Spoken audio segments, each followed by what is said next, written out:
Michael Boivin, Petty Officer 3rd Class, Machinist Mate.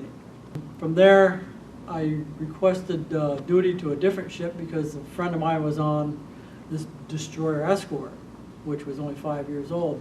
The Rush, the DD-14, the William R. Rush DD-714 that I was on, was an older ship. It was a Greyhound fleet, and it came in just at the end of the war. And so it was dirty and filthy and crummy and a lot of work. So this one here was bright and shiny, and I said, "Wow, this is nice. I'm going to make it. I'm going to have a good time." I was on the USS Koelsch DE-1049. That was out of Bayport, Florida. That's an escort, which is a little bit smaller than the Rush.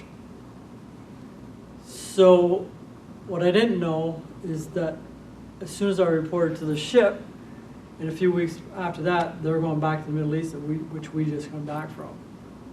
From a work cruise, we made a Middle East cruise, and then we went back to the Middle East. And I said, "Oh, here we go again." So the grass isn't always greener on the other side. You know, when it's awful bright and shiny, always look for the worst because that's the best. I made Petty Officer 3rd Class on that boat. 3rd Class Petty Officer goes in ranks. You go E1, 2, and 3, which is just your minors. And then you get into the Petty Officer grades, which is more. You have more responsibility. It's like a sergeant, and you have more responsibilities. By that time, they knew when I made 3rd Class, it was towards the end of my 4-year career, and so that I was pretty much just a master of arms, which is basically in charge of a group of people in our berthing areas, and I did that, and then some watch stations in the control room. But it gives you responsibility, so you're in charge of it, puts you more in charge of a group, and you know you're pretty much their teacher.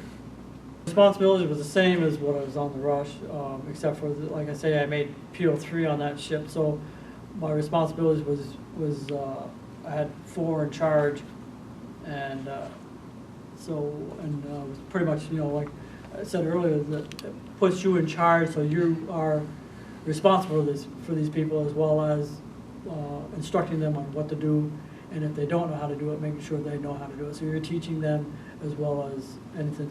So you're like a young dad to them, And then after that, when they realized that I was going to go home at the end of my career, 4 years, they put me in as a compartment master of arms, just to so somebody else could come in and take my spot in the engine room, which was okay with me. That's the way it goes.